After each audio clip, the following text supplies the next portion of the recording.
It was my 20th birthday party, and my childhood friend, Chloe, actually got down on one knee, holding out a diamond ring. "Alex, will you marry me?" she asked. I was so overwhelmed I just nodded, tears welling up in my eyes.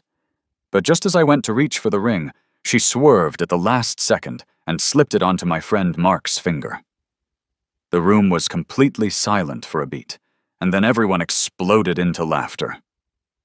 Chloe grinned. "Just kidding, Alex. You didn't actually take that seriously, did you?" I managed a small, quiet smile and looked right past Chloe to where Sarah was standing. "Sarah," I said, my voice clear, "I bet Chloe would pull a stunt like this tonight. I won. Let's go get our marriage license tomorrow." The laughter died instantly. The room was dead quiet again. Then a few people started laughing, probably thinking I was trying to one-up Chloe's joke. Chloe, seeing I wasn't playing along, tried to smooth things over. "All right, everyone, whatever's going on, it's my childhood friend's birthday, so let's give him a break." But Sarah just looked at me with a steady, serious expression. "If we're getting a marriage license tomorrow, Alex, then you're moving in with me tonight." I met her gaze, held it for a second, and then I nodded. I could feel my hands clenching into fists at my sides. My chest ached. In the past, an older version of me would have probably run out of the room in tears. But now, I just pushed the feeling of humiliation down and started walking towards Sarah. "Where are you going?" Chloe said, stepping in front of me. "Can't you take a joke? Are you really running away with some girl?" Her teasing tone was just getting worse. Mark was trying not to laugh, but when he saw the look I gave him, he finally spoke up, though not very convincingly. "Chloe, Alex is my friend. Don't mess with him like that. Look, he's about to cry."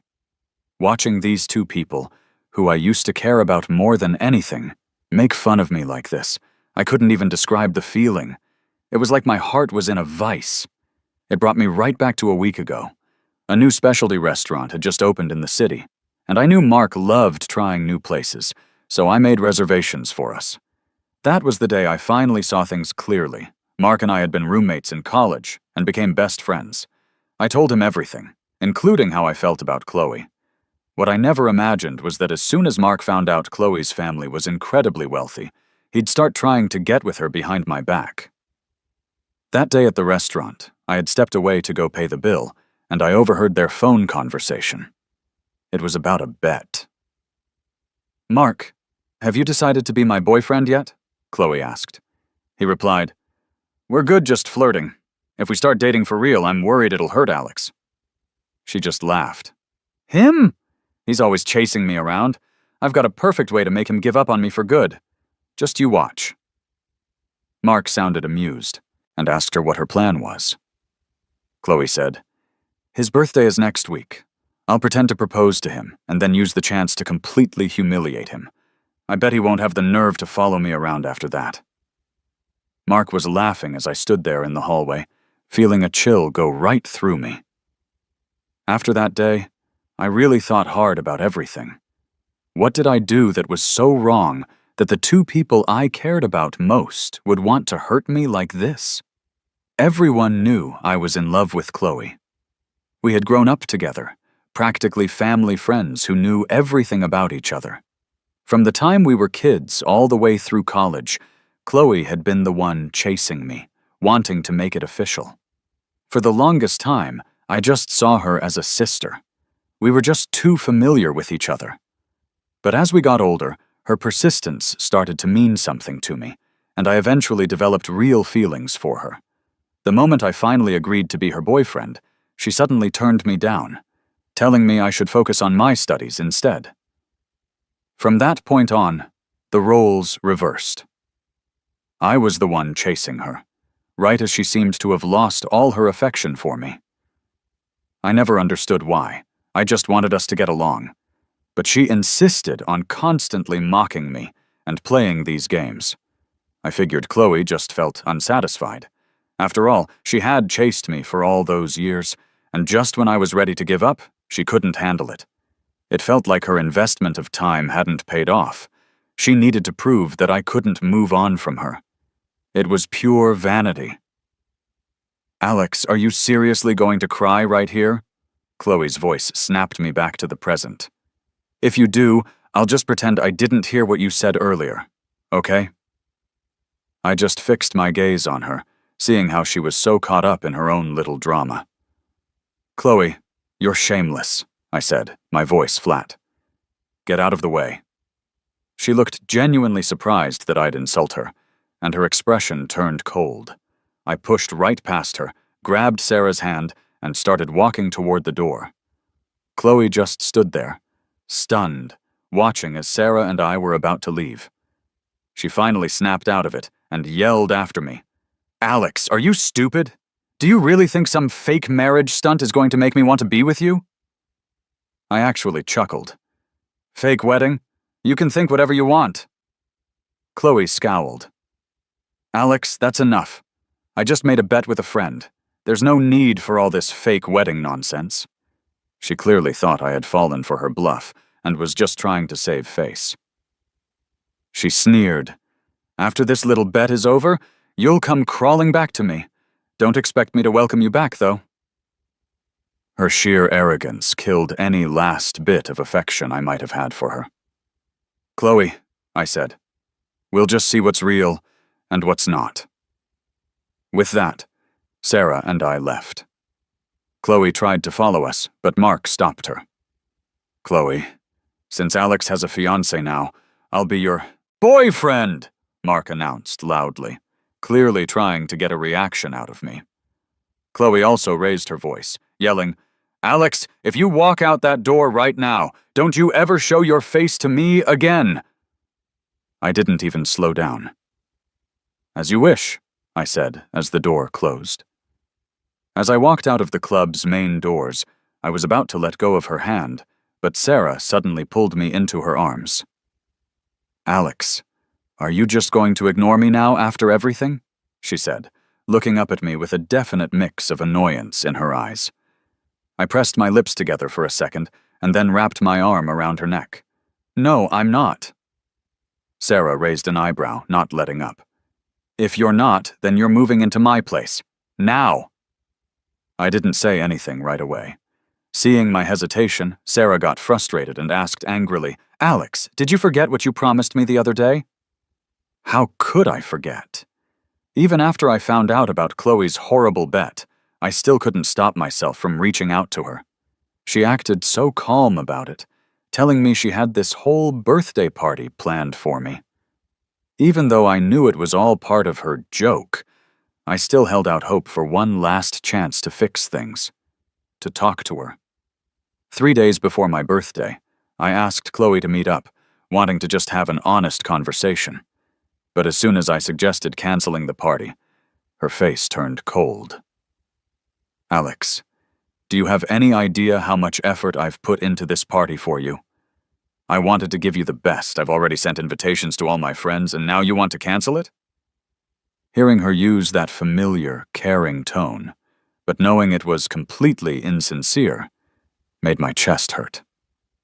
Still, I had to ask, "Is there really no way to cancel? I just want to spend the day with you." I will never forget the look on Chloe's face when I said that. Her eyebrows shot up, and her eyes were practically gleaming with mockery, but she kept up the act. "I've already sent the invites, Alex. Canceling it now would just make me look like a joke, right? You don't want me to lose face in front of my friends, do you?" I just stared at her quietly for a long time, before I finally nodded. As soon as Chloe left, I called Sarah. I knew she'd had a crush on me for a while. I told her everything. About the bet, about Chloe, about how tired I was. I finished by saying, "Once this party is over, let's just get married. I'm so tired of all this, and I just want a stable life." Sarah was silent for so long that I thought I had completely overstepped. But then she finally spoke, her voice serious. "I agree. And Alex, you better not go back on this. If you do, I'll drag you to the courthouse myself." Remembering that conversation, I sighed and nodded. Sarah beamed with happiness and started pulling me in the direction of my apartment. Back when I was still trying to make things work with Chloe, I had rented an apartment in the very same complex she lived in, just to be closer to her. The luck would have... Just as we walked into the complex entrance, Chloe was coming out with Mark. Walking right past us, Chloe suddenly grabbed my arm. "Alex, what's this? Bringing another woman to your place?" she sneered. Before I could even reply, Sarah yanked her hand off me. "Chloe, did you forget to brush your teeth today? Your words stink." Chloe didn't even get upset. Her eyes were fixed on me, full of that same teasing look. "A pretend marriage, huh? You're really playing this up for real. Alex, I'm just curious. After this big performance today, what's your plan for tomorrow when you don't actually get that marriage certificate?" I just gave her a cool look and kept walking with Sarah. "Let's go." Sarah, who looked thrilled by the whole thing, gave Chloe one last look and followed me obediently. Chloe's face fell, and she gritted her teeth. "Alex, you dare ignore me?" Mark stepped in then, trying to play peacemaker. "Come on, Alex, just apologize to Chloe. I'm sure you guys can still be friends." The pleading look in Mark's eyes just made me feel tired. "Mark, you should really focus on managing your own issues first." With that, I left with Sarah. When we got to my apartment, just as I was about to put the key in the lock, Chloe squeezed right past me and typed in my security code. She just let herself in, saying, "You haven't changed the code yet? Is my birthday really that significant to you?" My expression darkened, and I grabbed Chloe's arm. "What do you want, Chloe?" She smirked. "Nervous? Aren't you getting married? I'm just here to get my drawings. Wouldn't want your new wife to get the wrong idea." I glared over at Mark, who was smiling like this was all a big challenge. I've been drawing since I was a kid, and after I fell for Chloe, I sketched her almost every day. The only person I ever told about those sketches was Mark. I couldn't believe he'd share that with Chloe. But I guess they're a couple now.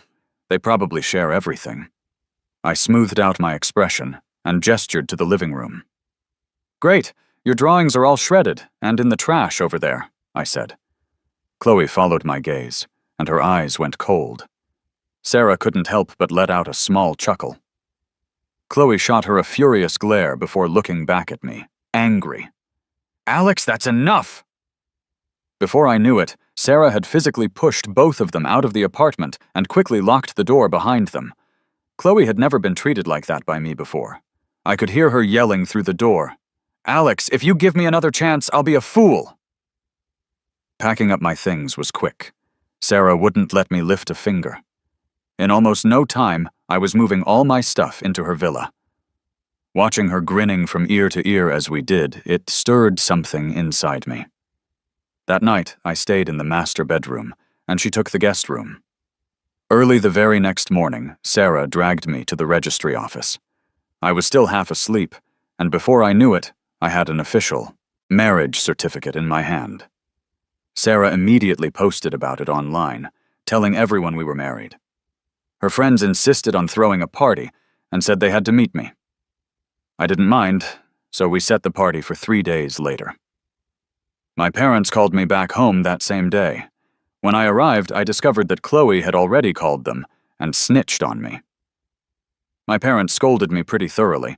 It wasn't until I actually showed them my marriage papers, and they had a chance to check on Sarah's family and reputation, that they finally calmed down and sighed. They just advised me to live a good life now that I was married, and to be sure to bring Sarah home to meet them soon. Leaving my parents' house, I felt so frustrated. I've known Chloe for over 20 years, and I never figured her for a gossip, at least not like this. Running to my parents to stir up trouble?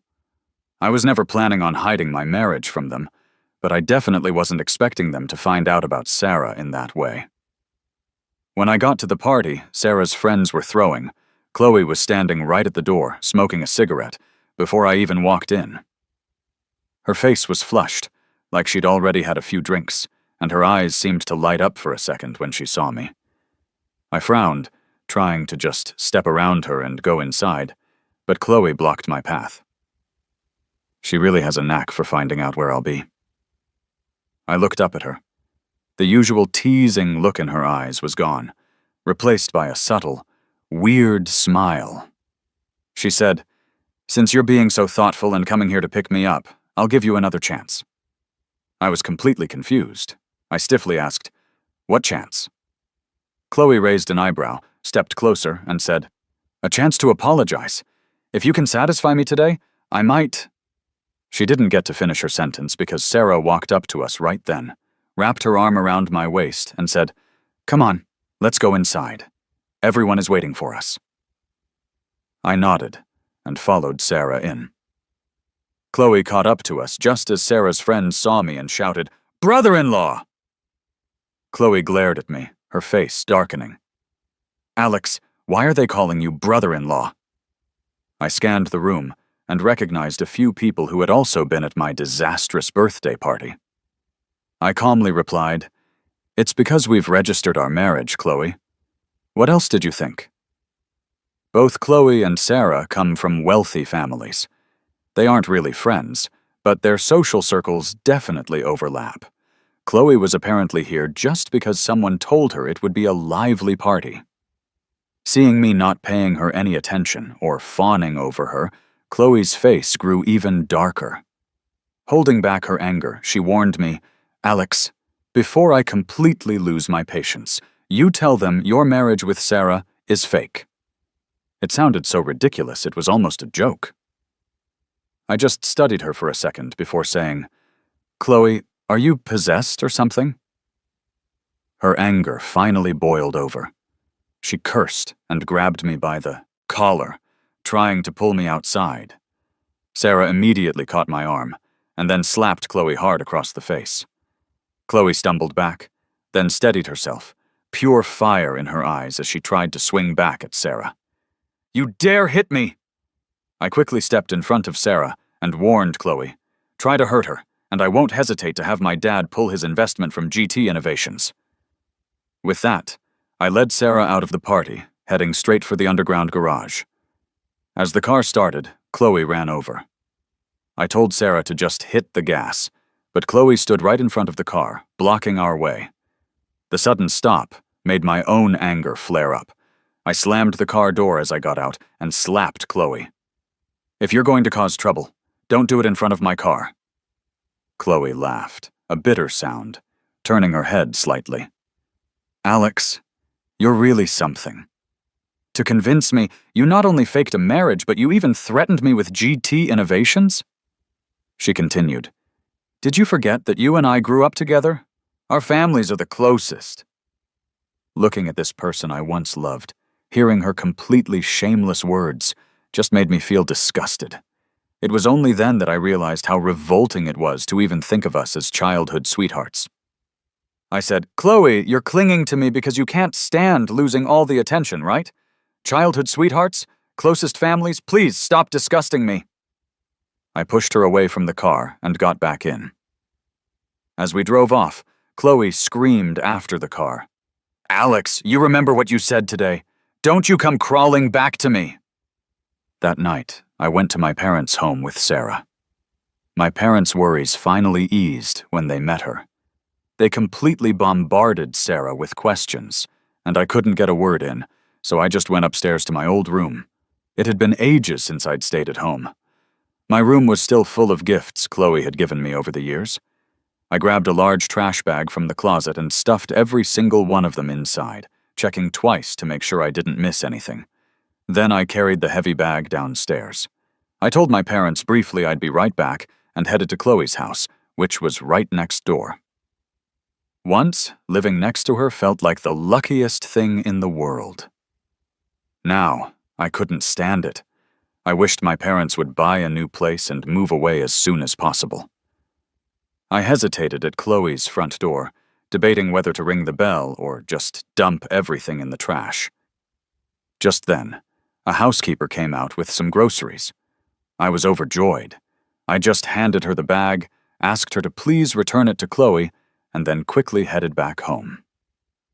We had dinner at my parents' place, and they finally let us go home around 10 o'clock. Chloe called that night, but I just blocked her number.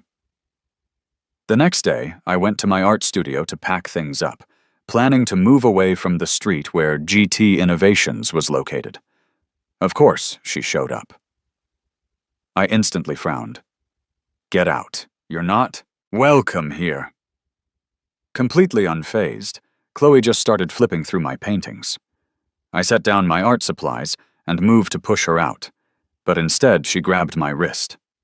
Alex, if you're returning all my things and cutting ties, shouldn't you have given them to me directly?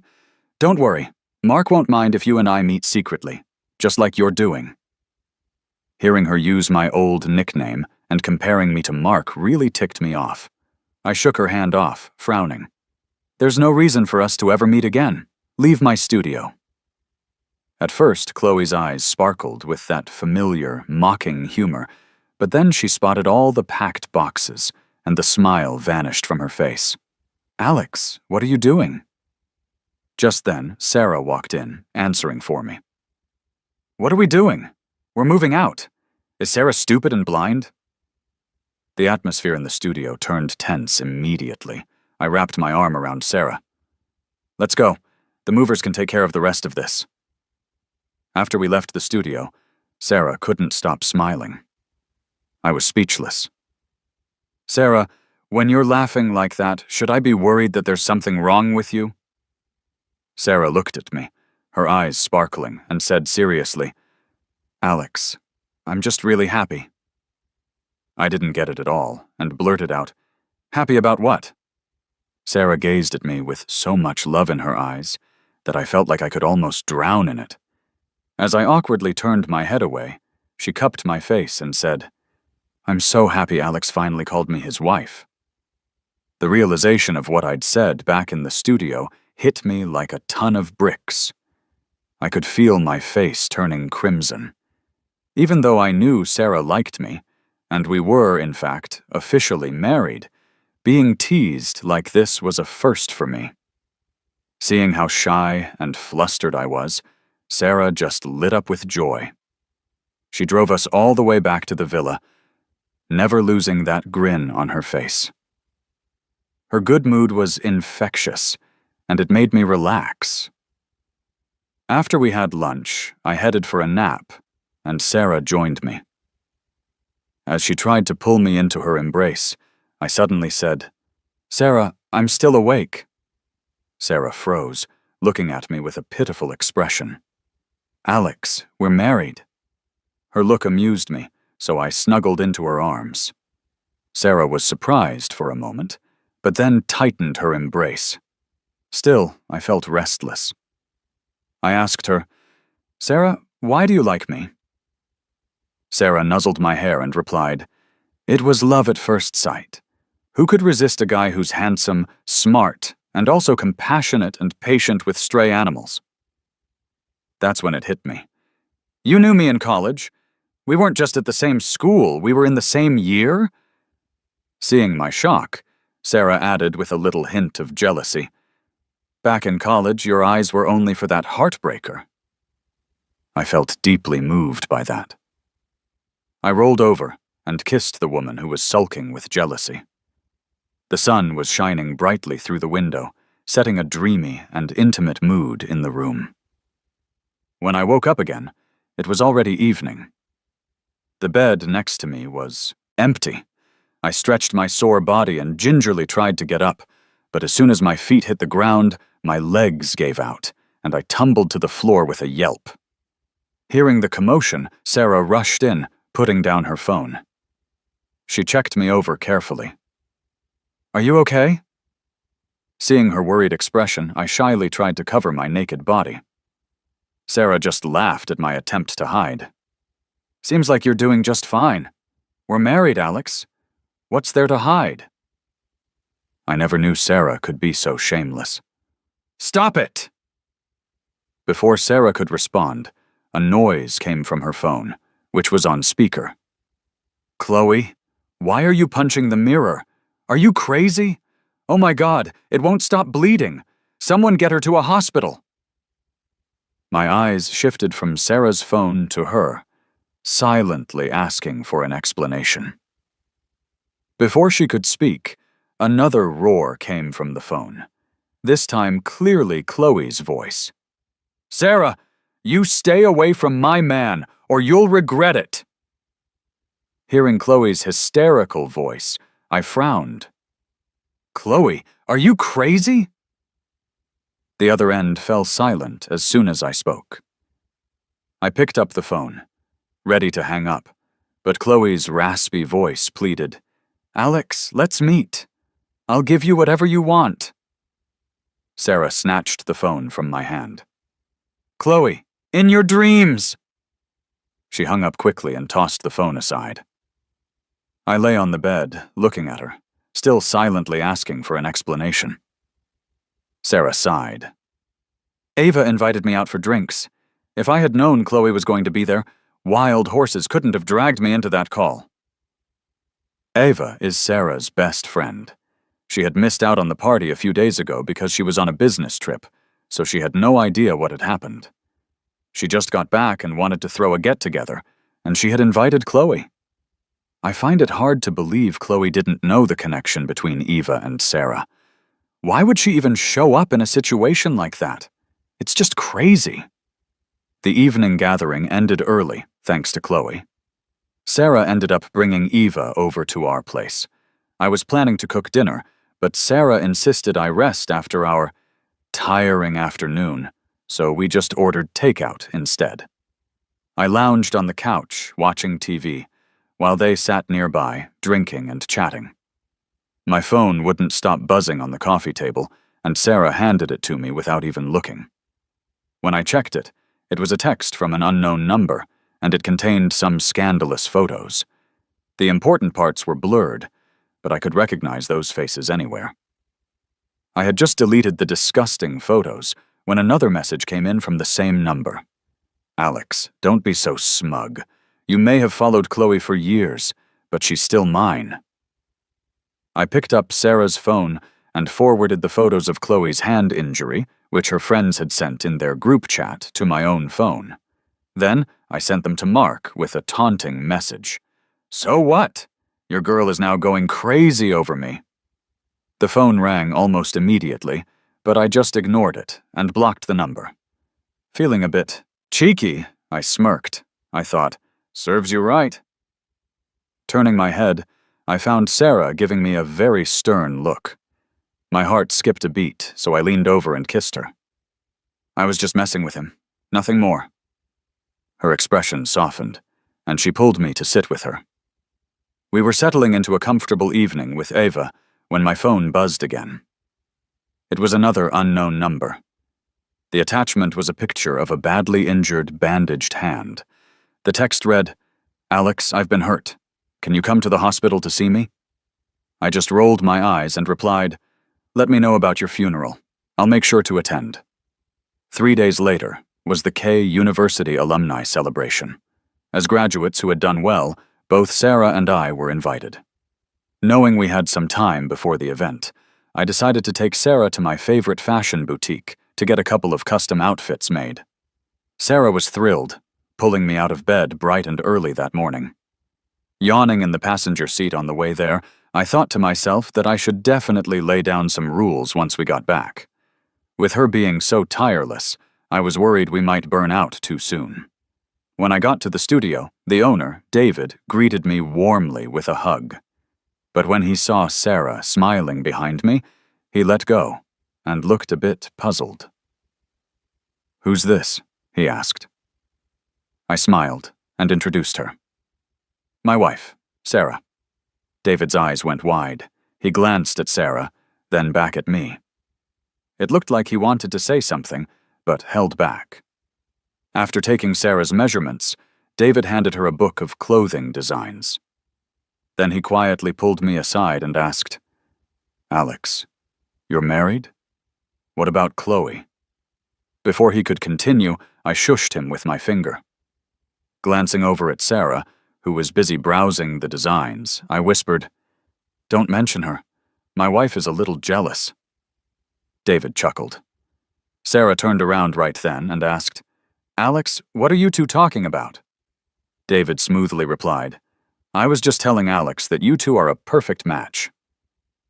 No wonder David's studio does so well.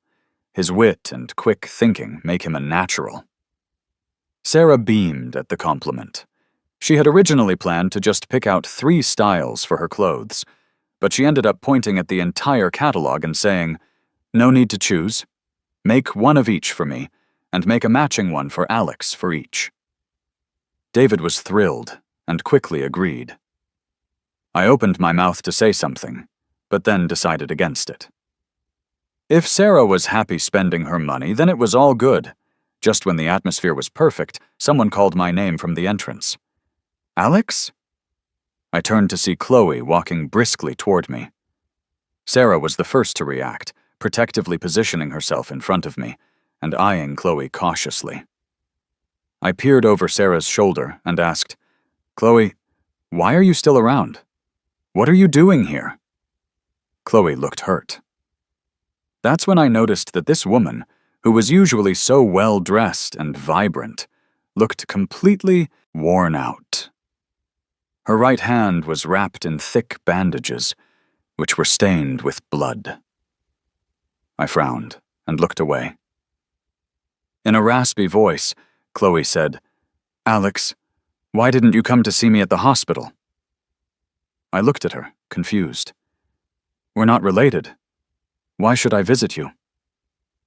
Chloe's eyes dimmed at my words, and she murmured, "Not related, but you once said you'd marry no one but me." The tension in the air thickened instantly.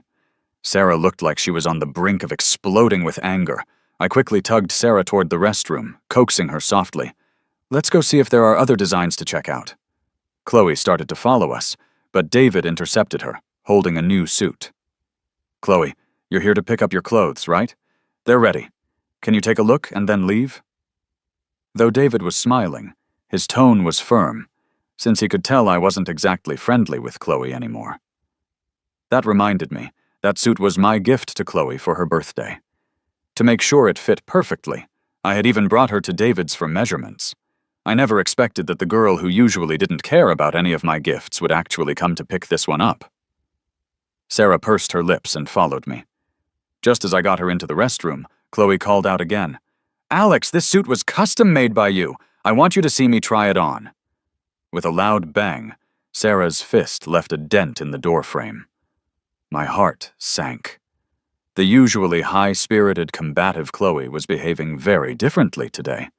She had just taken 2 verbal punches from Sarah and David without uttering a word or resisting, just holding that suit tightly and staring at me with eyes full of sorrow.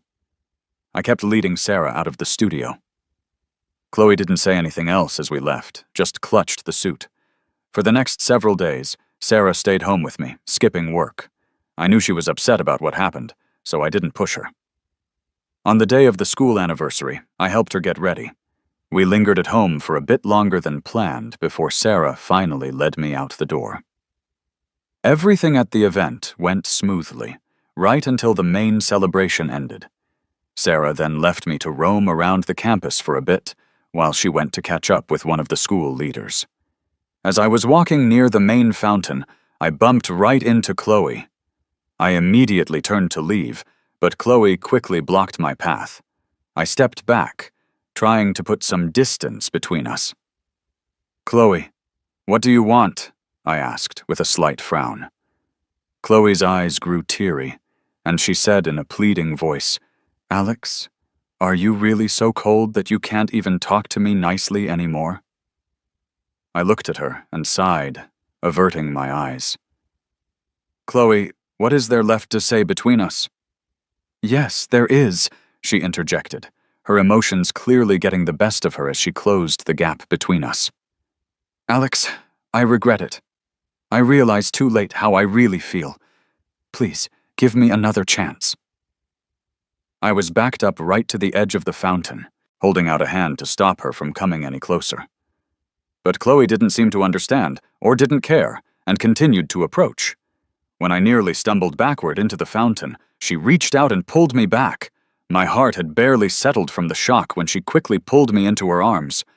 Holding my waist tightly, she gazed up at me with a new glimmer of hope. Alex, you've only known Sarah for a few days. How could you possibly have real feelings for her? We grew up together. The person really in your heart is me. Just give me one more chance, please." As she leaned in closer, I struggled, but I couldn't break free from her grip. A surge of anger went through me, and I slapped her hard. While she was momentarily stunned, I shoved her away and moved to a safer spot. Chloe's hopeful expression vanished, and she said with difficulty, "Alex, you're really willing to hurt me, for someone you've only known for a few days?" I looked at her and let out a bitter laugh. "Chloe, you do realize I've only known Sarah for a short time, and yet she cherishes me. She makes me feel safe. That's something you, my childhood friend, never could do, because you only ever saw me as a toy. If you were in my shoes, what would you choose?" After I said that, Chloe couldn't meet my eyes anymore. She just had her eyes shut tight, with tears silently slipping down from the corners. I turned to leave, but Chloe grabbed my shirt. I was really running out of patience. "Chloe, let go," I snapped. She didn't release her grip, and I could feel her trembling even without turning around. "Alex, I really know I messed up. I shouldn't have made that bet with Mark, and I shouldn't have played with your feelings. I'm a jerk. I'm begging you, please just forgive me this one time, okay?" I've known Chloe for over 20 years. This was the first time I had ever seen her this humble. I couldn't help but wonder if she had pleaded like this on the day of the bet. Would things have turned out differently? But what's done is done. We're only fit to be strangers now. "Chloe, if you have any dignity left at all, stop bothering me. I'm not interested in garbage that's been sullied." "Alex, I'm not dirty," Chloe denied anxiously. I let out a cold laugh. "Mark sent me your naked photos. Do you want me to dig them out for you?" Chloe went completely silent just as Sarah came rushing over. I shook Chloe's hand off with force, warning her, "Chloe, if you want to stay alive, stop bothering me. If my wife loses it, even I can't stop her." Even though I said that, we live in a law-abiding society.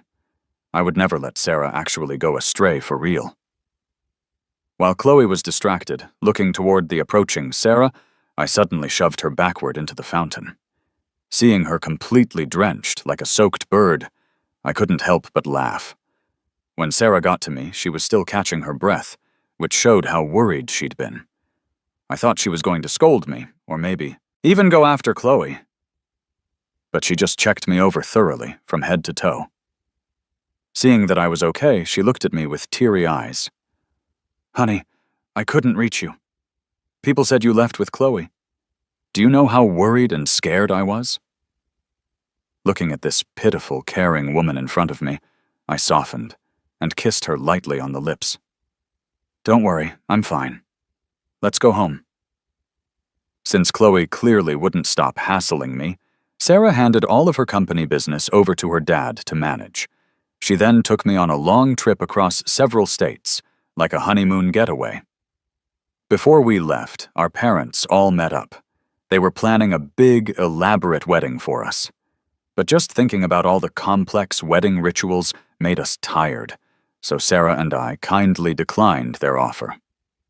In the end, we just had a simple meal with our close family and friends. During our travels, to stop Chloe from finding a way to hassle me with a new number, I just gave Sarah my phone to manage. She was more than happy to take it and wore a big smile every day. Gradually, over those weeks, I found myself genuinely falling in love with her. To be honest, I thought that after getting out of the terrible mess with Chloe, I might never be able to love anyone again. But I forgot that genuine feelings, when they're reciprocated, can grow. We returned to K-City 3 months later. Snow had already started falling, and the city was getting colder. My studio boss, David, heard I was back and invited me out for some tea. While we were chatting, he gossiped, "Alex, you guys were away for 3 whole months. Didn't you conceive a honeymoon baby?" I had just said no, but at that exact second, Sarah, who was with me, suddenly started to feel nauseous. A checkup at the hospital confirmed it. She was pregnant. I was holding the pregnancy report, helping Sarah out of the clinic, when I caught a glimpse of someone in the hospital garden who looked just like Chloe. But this person was missing a leg and was sitting in a wheelchair. David, who was with us, leaned over and said, "I never expected to see Chloe here. I heard that the night you two left 3 months ago, she went crazy, driving to the airport to try and find you. She crashed with a truck and was in the ICU for a long time. Lost a leg, too." I furrowed my brows, but honestly felt nothing. David continued, "During her coma, the doctors said her chance of waking up was slim. Her parents were devastated, praying everywhere. Someone suggested that a marriage might help wake her up. That guy pushing her wheelchair, that's her husband. I heard he got an 8-figure dowry for it." I noticed then that the so-called husband was Mark. He saw me too, and hurriedly started to wheel Chloe away. "Chloe seemed kind of out of it," I said, frowning. "Yeah," David replied.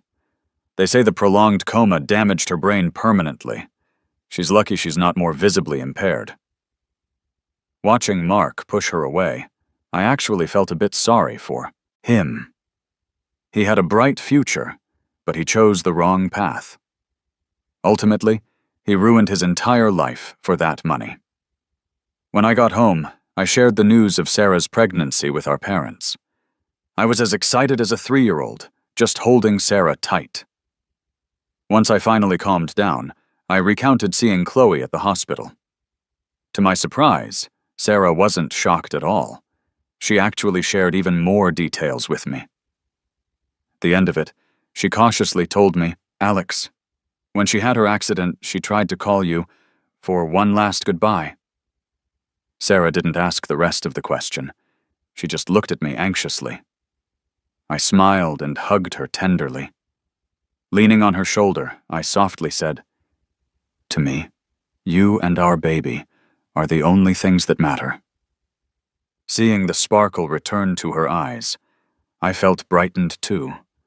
With her and the baby in my future, I knew I would never be lonely again.